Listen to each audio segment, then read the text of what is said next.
이 대리 분석 때문에 우리가 그 우량 고객을 놓친 거야. 최 전무의 날카로운 목소리가 회의실 문틈을 뚫고 들려왔습니다. 문 앞에서 멈칫했습니다. 회의는 예정보다 30분이나 일찍 시작되었습니다. 아무도 제게 알려주지 않았죠. 늘 그랬듯이요. 회의실 안 U자로 배치된 테이블에 앉아있던 12명의 동료들이 일제히 저를 돌아봤습니다. 그들의 표정은 동정심에서 경멸까지 다양했습니다. 스크린에는 제 성과에 대한 토론이 한창이었습니다. 물론 당사자인 제가 없는 자리에서 말이죠. 지한 씨는 우리 시장 포지셔닝을 전혀 이해하지 못하고 있어. 최 전무는 제가 문 앞에 서 있는 걸 뻔히 알면서도 투명 인간 취급하며 말을 이었습니다. 제시한 수치들이 클라이언트의 기대치와 완전히 빗나갔잖아. 그 수치들은 클라이언트가 정확히 요구했던 것이었습니다. 최 전무가 강남 룸살롱에서 접대를 즐길 동안 제가 새벽 3시까지 남아 계산해낸 정확한 숫자들 말입니다. 저는 조용히 테이블 가장 끝자리에 앉았습니다. 물병도 메모패드도 없는 누구의 시선도 닿지 않는 자리였죠. 이것이 제가 필요로 했던 마지막 증거였습니다. 그들이 저를 지워버릴 수 있다고 믿었던 존재감 없는 여직원에서 그들의 직업적 미래를 거머쥔 오너로 변모하게 된 과정을 이야기하기 전에 잠시 그 회의실의 공기를 상상해 보시겠습니까? 공개적인 망신이 주는 압박감, 그리고 반드시 내 가치를 증명하겠다는 불타는 결의를요. 이건 우리 모두가 한 번쯤 느껴봤을 감정입니다. 만약 당신이 무시당하거나 과소평가받은 적이 있다면 이 이야기는 당신의 이야기일 수도 있습니다. 끝까지 함께 해주세요. 왜냐하면 그 다음에 일어난 일은 제 인생뿐만 아니라 여의도 증권가 전체의 권력 구도를 바꿨으니까요. 제 이름은 이지안입니다. 소위 말하는 SKY 서울대, 고려대, 연세대. 출신도 아니고 재벌가 집안 딸도 아닙니다. 저는 그저 어머니가 남의 집 가사도우미로 일하는 모습을 보며 자란 평범한 아이였습니다. 지방 국립대 장학생으로 입학해 아르바이트를 2개씩 뛰면서 수석으로 졸업한 흙수저였죠. 제가 투자업계에 발을 들인 건 사람들은 이해가 안 가도 숫자는 거짓말을 하지 않았기 때문입니다. 숫자는 제 사투리 억양이나 저렴한 정장 브랜드 혹은 제가 어느 골프 모임에 속해 있는지 따위는 신경 쓰지 않았으니까요. 저는 5년 전 국내 굴지의 태성투자증권에 주니어 애널리스트로 입사했습니다. 동료들은 인사평가에서 저를 꼼꼼하고 지원적이라고 불렀습니다. 칭찬처럼 들리지만 실상은 우리가 하기 싫은 귀찮은 일은 다 떠맡는 사람이라는 뜻이었죠. 입사 6개월 만에 저는 이곳에 보이지 않는 계급장을 깨달았습니다.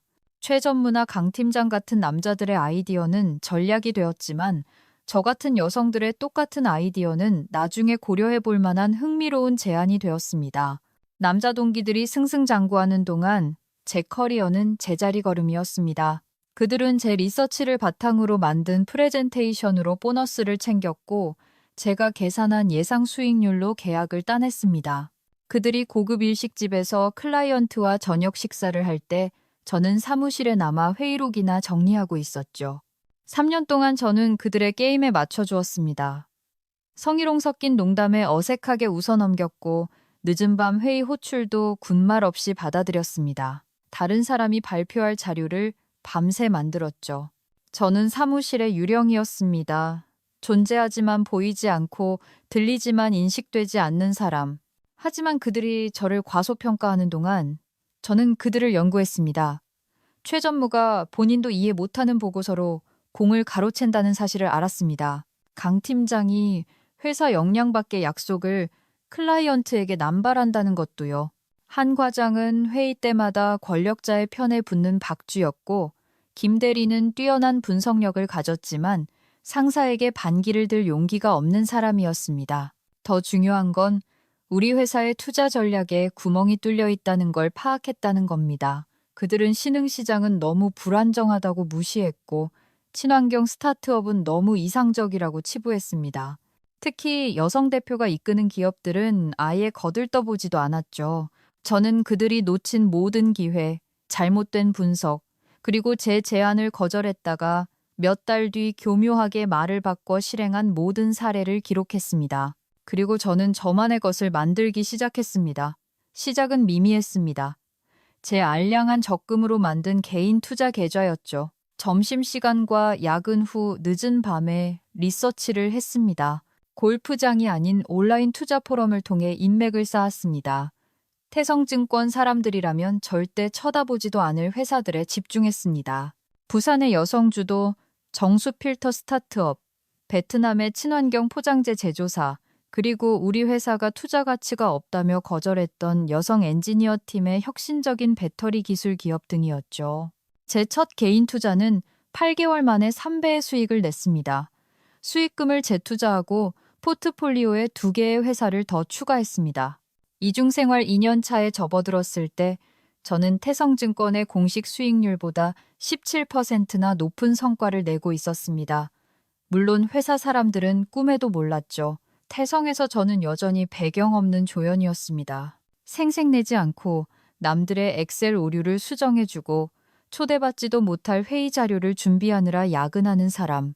회의 때는 무시당하다가 나중에 다른 사람 이름으로 보고서에 올라가는 아이디어를 내는 사람 말입니다. 이지한 씨의 문제는 말이야. 입사 4년차 연봉 협상 때 최 전무가 말했습니다. 비전이 없어. 너무 세부 사항에만 집착하느라 큰 그림을 못 봐. 이 말은 재생에너지 스타트업에 투자하자는 제 제안을 묵살했다가 6개월 뒤 시장 트렌드가 바뀌면서 그 분야가 대박이 나자 땅을 치고 후회했던 사람이 할 소리는 아니었죠. 저는 공손히 고개를 끄덕이며 2%의 연봉 인상을 받아들였습니다. 제 남자 동기들은 승진과 함께 15% 인상을 받았는데 말이죠. 그날 저녁, 저는 제 개인 투자 인생에서 가장 큰 규모의 계약을 마무리했습니다. 헬리오스 시스템이라는 유망한 기술 제조사의 지분을 상당 부분 확보하는 계약이었죠. 헬리오스는 첨단 태양광 통합 기술을 보유했고 혁신적인 파이프라인을 갖췄지만 생산 확장 문제와 경영진 간의 갈등으로 잠재력을 발휘하지 못하고 있었습니다. 모기업인 미래테크 홀딩스는 헬리오스를 분사하거나 아예 매각하는 방안을 공개적으로 검토 중이었습니다. 이건 제가 훈련해온 정확히 제가 찾던 기회였습니다. 흠집이 있지만 고칠 수 있는 다이아몬드 원석. 태성의 동료들은 편견에 눈이 멀어보지 못하는 그런 가치 말입니다. 3개월 후 놀랍게도 태성증권이 헬리오스를 고객사로 받아들였을 때 저는 처음엔 이해상충 문제가 걱정되었습니다. 하지만 곧 깨달았습니다. 아무도 헬리오스 모기업의 주주 명부를 확인해 볼 생각조차 안 했다는 것을요. 제 동료들에게 저는 투명 인간이었고 제 투자 활동 역시 보이지 않는 영역이었으니까요. 저는 헬리오스 프로젝트의 보조 애널리스트로 배정되어 프로젝트 리더로 승진한 강 팀장 밑에서 일하게 되었습니다. 그는 즉시 제 클라이언트 미팅 참석을 막았습니다. 제 프레젠테이션 스타일이 헬리오스 임원진의 기대 수준에 미치지 못한다면서요. 진짜 이유는 강 팀장의 초기 전략 보고서를 보고 나서야 알 수 있었습니다. 그는 헬리오스를 조각내어 지적재산권, IP만 따로 팔아넘길 계획이었습니다. 태성증권에는 단기적인 수수료 수익을 안겨주겠지만 회사의 장기적 가치는 파괴되고 수백 명의 직원이 일자리를 잃게 될 결정이었죠. 저는 헬리오스가 생산 설비에 집중 투자하고 경영 구조를 개선하면 3년 안에 업계 선두가 될 수 있다는 구체적인 대안 보고서를 작성했습니다. 그리고 강 팀장, 최 전무, 전략기획팀에 이메일을 보냈습니다. 반응은 신속했습니다. 다음 날 아침, 최 전무의 방으로 호출되었습니다. 이건 완전히 헛다리 짚은 거야. 최 전무는 저를 쳐다보지도 않고 제 보고서를 책상 너머로 툭 던졌습니다. 클라이언트에게 절대 보여줄 수 없는 쓰레기 같은 내용에 아까운 시간만 낭비했군. 하지만 수치상으로는 수치는 우리가 정한 방향에 맞춰서 나오는 거야. 최 전무가 말을 끊었습니다. 강 팀장이 이미 헬리오스 측과 자산 매각 전략에 대해 논의를 시작했어. 이 대리의 이런 돌발 행동은 부적절하고 솔직히 말해 인사 고과에도 심각한 문제가 될 수 있어. 그날 오후 저는 전략 재정비 교육 명목으로 2주간의 대기 발령 통보를 받았습니다. 기업 용어로 말하자면 해고를 위한 첫 번째 공식 절차였죠. 그들은 저에게 벌을 준다고 생각했겠지만 사실은 제게 가장 필요했던 것, 바로 시간을 준 셈이었습니다. 그 2주 동안 저는 지난 3년간 쌓아온 투자자 인맥에게 정확히 27통의 전화를 걸었습니다. 제 개인 포트폴리오의 수익률을 목격한 사람들, 제 동료들과 달리 저의 분석 능력과 전략적 비전을 인정해주는 사람들이었죠. 미래테크홀딩스는 지적재산권 가치만으로도 현재 주가가 43% 저평가되어 있습니다. 저는 여성 기업인 투자클럽의 설립자인 엘리자베스 대표에게 설명했습니다. 경영진은 약하지만 자회사인 헬리오스는 주거용 태양광 시장을 뒤집을 혁신적인 기술을 가지고 있어요. 열흘 만에 저는 제가 작년에 설립한 사모펀드 PL을 통해 미래테크의 경영권을 확보할 수 있는 자금을 모았습니다. 우리는 신속하고 조용하게 움직였습니다. 기업 인수 합병의 묘미는 완료되기 전까지는 대부분 물밑에서 이루어진다는 점이죠. 대기 발령이 끝날 즈음 인수 서류 작업은 마무리 단계였습니다. 투자자들은 회사의 비전에 대한 제 판단을 신뢰했고 인수를 주도한 설계자가 저라는 사실을 비밀로 유지하는 데 동의했습니다. 대기 발령이 끝나고 태성증권에 돌아갔을 때 제 사원증은 이미 정지되어 있었습니다. 로비에서 20분을 기다린 후에야 인사팀 직원이 내려와 저를 위층으로 데려갔습니다. 착오가 있었던 것 같은데 그녀는 어색하게 말했습니다. 회사에서 이 대리님의 역할을 재검토하는 동안 대기 발령이 무기한 연장되었습니다. 저는 차분하게 고개를 끄덕였습니다. 알겠습니다. 개인 짐만 챙겨서 나가겠습니다. 제자리로 가니 최 전무가 기다리고 있었습니다. 그럴 필요 없어. 그가 작은 종이 상자를 건네며 말했습니다. 우리가 이미 다 챙겨뒀어. 상자 안에는 제 머그컵, 어머니 사진이 담긴 액자, 그리고 제가 없는 동안 아무도 물을 주지 않아 말라 비틀어진 화분 하나가 들어있었습니다. 월급은 이번 달 말까지 지급될 거야. 그가 제 눈을 피하며 덧붙였습니다. 서로 깔끔하게 끝내는 게 모두에게 좋겠지. 저는 떨리지 않는 손으로 상자를 받아들였습니다. 헬리오스 건은 어떻게 됐는지 여쭤봐도 될까요?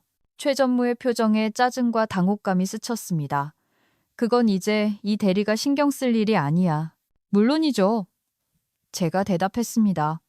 하지만 그 자산 매각 전략을 그쪽에서 받아들였는지 궁금해서요. 클라이언트와 약간의 복잡한 문제가 생겼어. 그가 마지못해 인정했습니다. 우리가 해결 못할 문제는 아니지만 그 복잡한 문제는 물론 제가 만든 것이었습니다. 제 투자그룹이 미래테크의 경영권을 확보하자마자 헬리오스 경영진에게 모든 외부 컨설팅 계약을 재검토하라고 지시했으니까요. 태성증권의 계약은 보류되었고 헬리오스 임원들과의 미팅도 잠정 중단된 상태였습니다. 그날 저는 작은 상자 하나를 들고 태성증권을 나왔습니다. 공식적인 백수가 된 거죠. 전 동료들 중 누구도 작별 인사를 보내거나 연락해 오지 않았습니다. 저는 그들의 세상에서 깨끗이 지워졌습니다. 다음 한 달 동안 저는 제 아파트에서 사모펀드를 통해 미래테크와 헬리오스의 구조조정을 지휘했습니다. 주요 임원 3명을 교체하고 새로운 생산 확대 전략을 실행했으며 가장 유망한 기술 특허에 대한 추가 자금을 확보했습니다. 새로운 방향성 아래 회사는 활기를 되찾았습니다. 첫 달 만에 생산 효율성이 34% 증가했습니다. 불합리한 관행을 없애고 복지를 개선하자 직원 만족도도 급상승했습니다. 그리고 마침내 모든 것이 제자리로 돌아오는 순간이 왔습니다. 헬리오스는 다음 성장 단계를 계획하기 위해 투자 자문사들과의 논의를 재개하기로 결정했습니다. 태성증권을 포함한 몇몇 회사의 제안서를 요청했죠. 미래테크의 대주주 자격으로 저는 최종 프레젠테이션 만찬에 참관인 자격으로 참석하도록 조치했습니다. 태성증권 사람들은 그 누구도 이제 막 되살아난 그들의 클라이언트와 제가 연결되어 있다는 사실을 몰랐습니다. 그들은 제가 헬리오스 건 실패로 커리어가 망가져 여전히 구직 중일 거라고 생각했겠죠. 헬리오스 임원진은 완벽하게 연기를 해주었습니다. 그들은 태성증권에게 소유권 변경 후 수정된 새로운 전략을 발표해달라고 요청하며 여의도 금융가에서 가장 권위 있는 더 신라 호텔 레스토랑으로 초대했습니다. 1년 전 제가 너는 굳이 올 필요 없다는 말을 들었던 바로 그곳이었죠. 태성증권은 최 전무, 강 팀장, 한 과장, 김 대리, 윤 대리 등 정예 멤버를 총출동시켰습니다. 그리고 클라이언트의 특별 요청이라며 원래 헬리오스 계정을 담당했던 애널리스트인 저까지 불러내라고 지시받았습니다. 이전 논의와의 연속성을 위해서라면서요. 최 전무가 직접 전화를 걸어왔습니다. 그의 목소리에는 가식적인 따뜻함이 묻어났습니다. 지한 씨, 우리가 인사결정에 좀 성급했던 것 같아. 헬리오스 측에서 특별히 자네가 전략만찬에 참석했으면 하더라고. 보수를 조금 조정해서 복직 제안을 하려고 해. 그럼요. 물론이죠. 저는 목소리에 적당한 간절함을 담아 대답했습니다. 기꺼이 참석하겠습니다. 훌륭해. 다만 미리 말해두지만 자네 역할은 주로 관찰이야. 발표는 강 팀장이 주도할 거고 충분히 이해합니다. 무대는 마련되었습니다. 지금까지 제 이야기를 들어주셔서 감사합니다. 이제부터 일어날 일은 제 커리어뿐만 아니라 금융업계가 여성을 바라보는 시각을 완전히 바꿔놓았습니다. 무시당하거나 밀려난 적이 있다면 결말을 꼭 지켜봐 주세요. 정의는 때때로 아무도 예상치 못한 방식으로 찾아오니까요. 잠시 시간을 내어 좋아요와 구독 버튼을 눌러주세요. 더 통쾌하고 정의로운 반전 스토리를 전해드리겠습니다. 가장 강력한 순간은 아직 오지 않았습니다. 저는 약속 시간보다 30분 일찍 호텔 레스토랑에 도착해 서울의 야경이 내려다 보이는 프라이빗 룸으로 안내받았습니다. 테이블은 헬리오스 임원진, 새로운 경영진, 그리고 태성증권 팀을 위해 12석이 세팅되어 있었습니다. 헬리오스의 CEO인 박 대표님이 저를 보며 의미심장한 미소를 지었습니다. 지난 한 달간 우리는 회사의 미래에 대해 수없이 토론했지만 태성 사람들은 이 사실을 꿈에도 몰랐죠. 일찍 오셨네요. 직원들이 들을 수 있게 그녀가 큰 소리로 말했습니다. 프레젠테이션 때문에 긴장되시나요? 저도 미소로 답했습니다. 아니요, 준비됐습니다. 그녀는 테이블 가장 끝자리로 저를 안내했습니다. 당연하게도 제 이름표에는 애널리스트 이지안이라고만 적혀 있었습니다. 직함이 화려하게 적힌 최 전무의 이름표와는 달랐죠. 이 자리 배치 괜찮으시겠어요? 박 대표님이 눈을 반짝이며 물었습니다. 완벽합니다. 제가 대답했습니다. 태성증권팀이 웅성거리며 들어왔습니다. 자기들끼리 농담을 주고받으며 웃고 있었죠.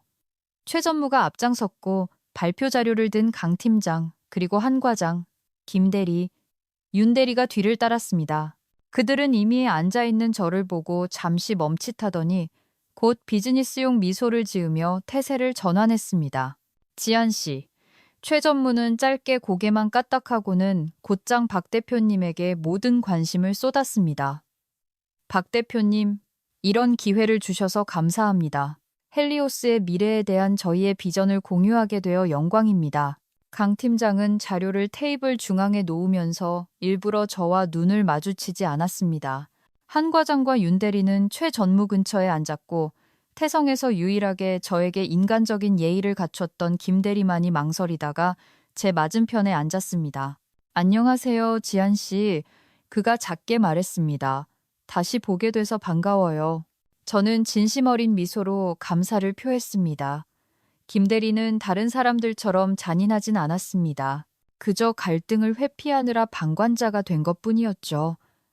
나머지 자리에는 헬리오스 임원들과 태성팀이 모르는 두 사람이 채워졌습니다. 제 투자자 모임의 엘리자베스 대표와 우리가 새로 영입한 마 이사였습니다. 그들은 단순히 고문으로 소개되었습니다. 식사는 의례적인 대화로 시작되었습니다. 코스 요리가 나오는 동안 최 전무는 태성증권의 선구적인 투자 방식에 대해 떠들어댔고 강 팀장은 다른 고객사들의 성공 사례를 앵무새처럼 읊었습니다. 태성 사람 중 그 누구도 저에게 말을 걸거나 의견을 묻지 않았습니다. 그들에게 저는 여전히 숨쉬는 가구, 존재하지만 쓸모없는 사람이었으니까요.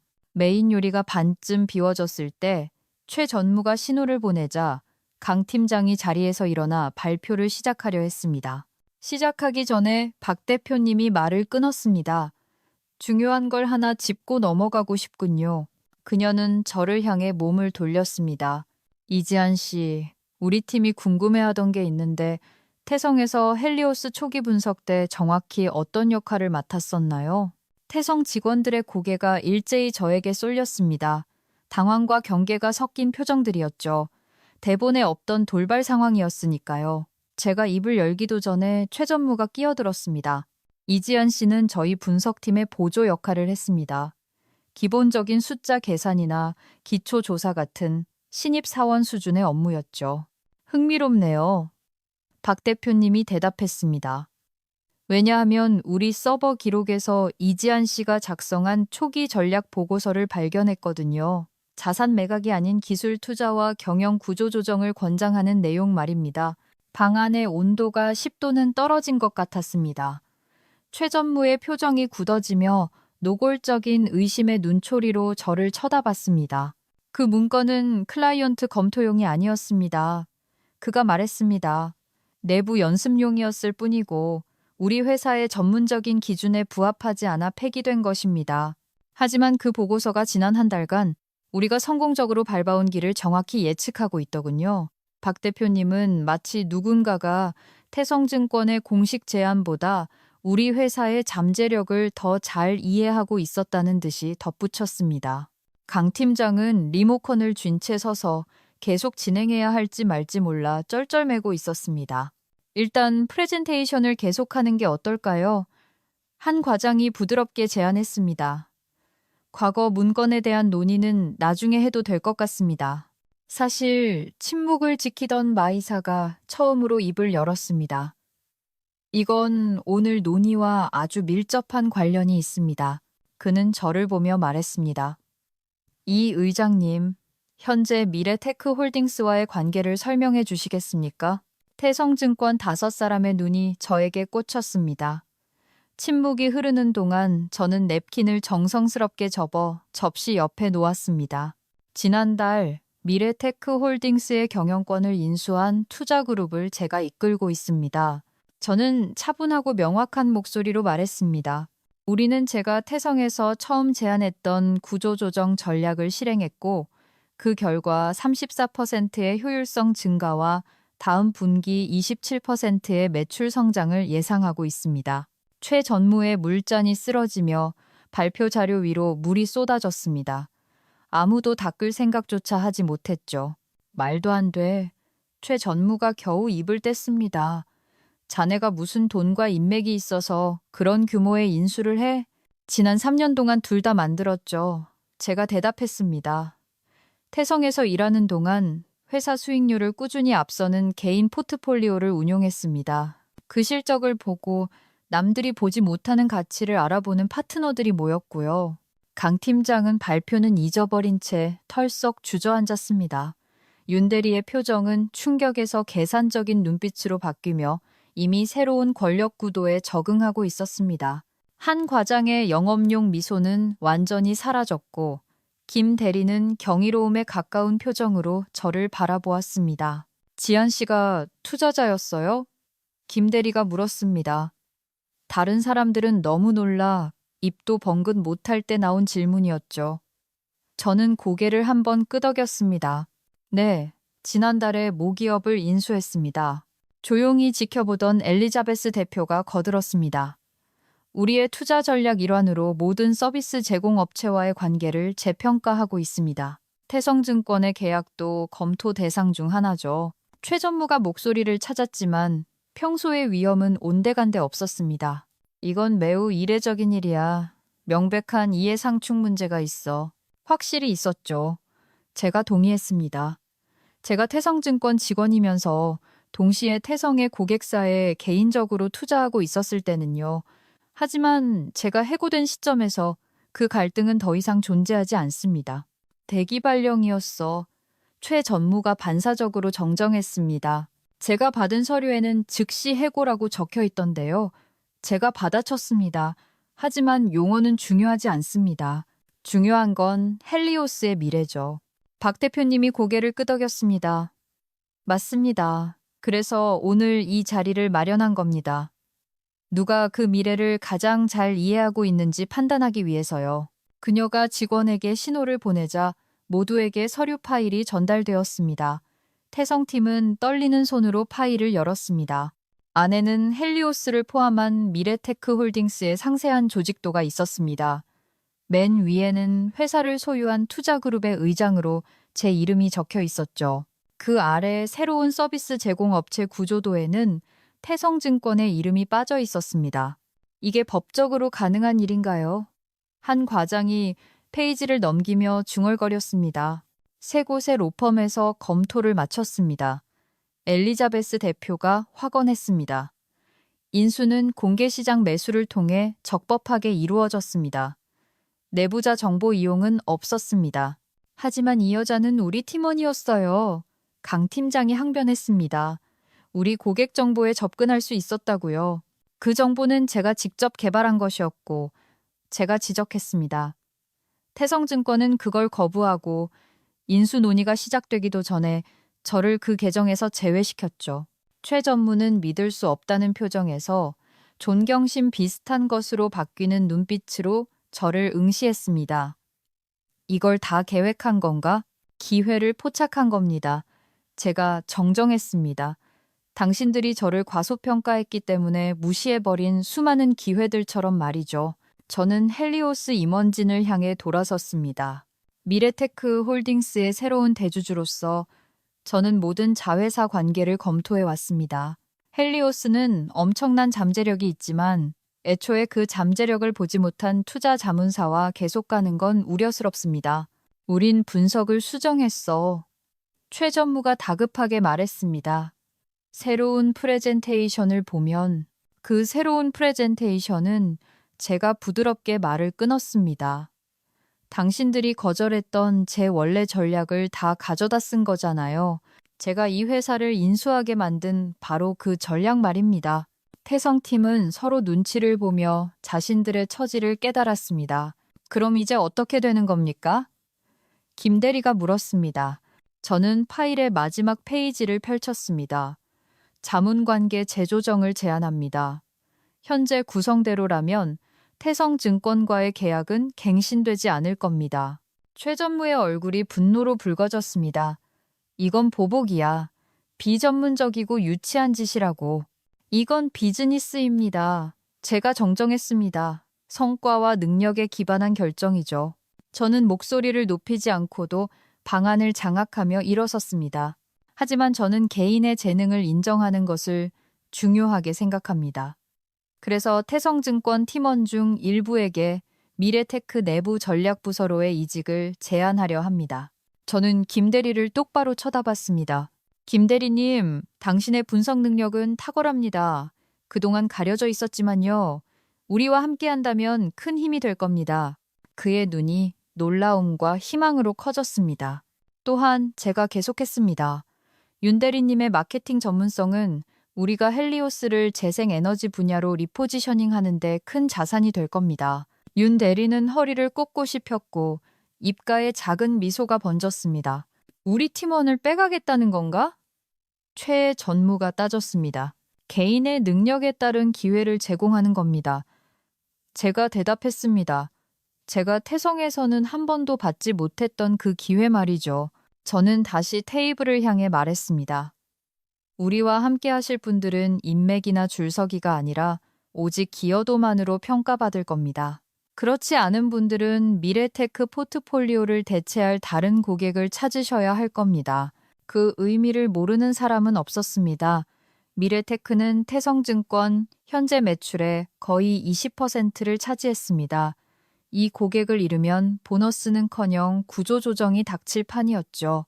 개인적인 감정 때문에 수년간 쌓아온 비즈니스 관계를 이렇게 끊어낼 순 없어. 한 과장이 따졌습니다. 그러는 게 아닙니다. 제가 말했습니다. 저는 입증된 성과와 우리 기업 가치에 부합하는지에 따라 결정을 내리는 겁니다. 그 가치 중 하나는 성별, 배경, 사내 정치와 상관없이 모든 팀원의 기여를 인정하는 것입니다. 저는 파일을 덮고 헬리오스 임원진에게 말했습니다. 저녁 식사 초대 감사합니다. 앞으로 나아갈 길은 명확해진 것 같군요. 질문이 없다면 비즈니스 얘기는 여기서 마무리하고 디저트를 즐기시죠. 박 대표님이 만족스럽게 고개를 끄덕였습니다. 좋은 제안입니다. 직원들이 접시를 치우고 디저트 메뉴를 가져오는 동안 분위기가 바뀌었습니다. 태성팀은 테이블 끝에 모여 심각하게 속닥거렸습니다. 한 과장은 탁자 밑으로 핸드폰을 만지작거리며 아마도 태성 윗선에 이 재앙을 보고하고 있겠죠. 김 대리가 제 옆 빈자리로 왔습니다. 진심이세요? 그가 조용히 물었습니다. 이직 제안 말이에요. 빈말 아닙니다. 제가 확인해 주었습니다. 김 대리님은 진짜 실력이 있어요. 그걸 알아주는 환경이 필요할 뿐이죠. 그렇게 당하고도 우리한테 왜 기회를 주는 겁니까? 저는 신중하게 대답했습니다.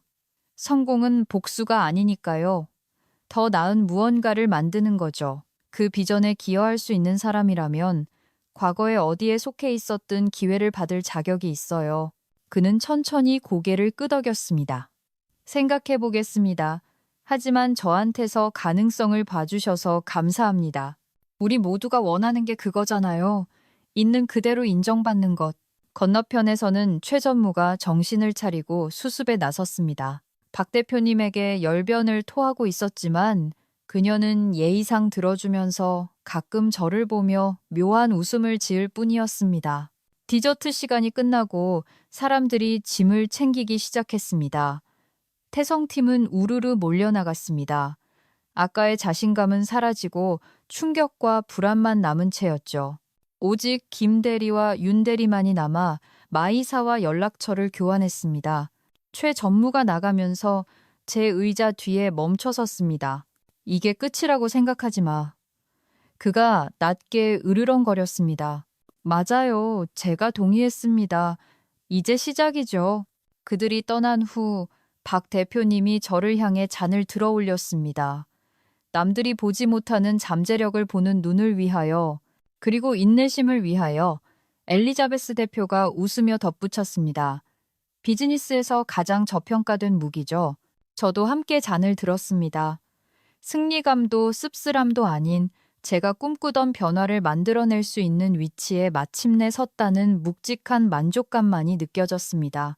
그 다음 주 월요일, 저는 의장으로서 미래테크 본사에 첫 출근을 했습니다. 제 사무실에서는 도시 전경이 내려다 보였고 저 아래 태성증권 건물이 성냥갑처럼 작게 보였습니다. 제 비서가 아직도 이 단어가 낯설긴 합니다. 김 대리와 윤 대리 모두 우리 팀에 합류하기로 했다고 전해왔습니다. 최 전무는 2번 전화를 걸어왔습니다. 처음엔 법적 대응을 운운하며 협박하더니 나중엔 협력 방안을 찾자며 꼬리를 내리더군요. 한 과장은 이미 미래테크 이사진 몇 명에게 접촉해 제 권한을 우회해보려 시도했지만 소용없었습니다. 제 위치는 확고했고 전략은 탄탄했으며 목표는 분명했으니까요. 이후 6개월 동안 우리는 헬리오스를 고전하던 자회사에서 그룹의 핵심 사업부로 탈바꿈시켰습니다. 우리의 태양광 기술은 업계 표준이 되었고 시장 가치는 3배나 뛰었습니다. 제가 도입한 경영 구조는 혁신을 장려했고 성장을 가로막던 꼰대 문화를 없애버렸습니다. 저는 비주류 배경을 가진 인재들을 위한 멘토링 프로그램을 만들었습니다. 기존 기업 환경에서는 무시당했을 사람들은 미래테크에서 능력이 진짜로 존중받는 곳을 찾았습니다. 김 대리는 전략 분석 팀장으로서 날개를 달았습니다. 자신의 통찰력이 인정받고 실행되자 자신감이 붙었죠.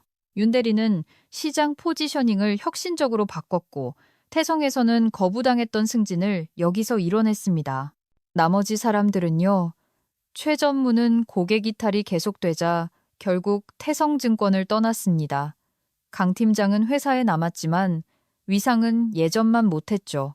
한 과장은 늘 그랬듯이 태성의 새로운 실세 라인으로 갈아탔습니다. 제 인수 후 18개월 뒤 미래테크가 상장했을 때 제 초기 투자금은 30배로 불어났습니다. 경제신문들은 이를 재생에너지 투자 분야의 가장 놀라운 성공 사례라고 대서특필했습니다.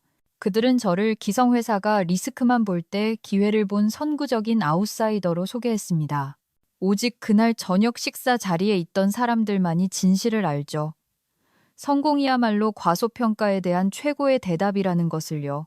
저는 아무런 원한도 품고 있지 않습니다. 복수의 트로피도 필요 없습니다. 다만 제 사무실 창가에는 그들이 제 책상에 말라 죽으라고 버려두고 갔던 작은 화분이 싱싱하게 자라고 있습니다. 적절한 관심과 환경만 있다면 성장은 언제나 가능하다는 증거죠. 진정한 복수는 상대를 깎아내리는 게 아닙니다. 그들이 상상했던 것보다 훨씬 더 큰 사람이 되는 것입니다. 당신의 능력을 과소평가하거나 아이디어를 무시당한 경험이 있나요? 자신의 가치를 증명할 방법을 찾으셨나요? 아니면 아직 그 인정의 순간을 기다리고 계신가요?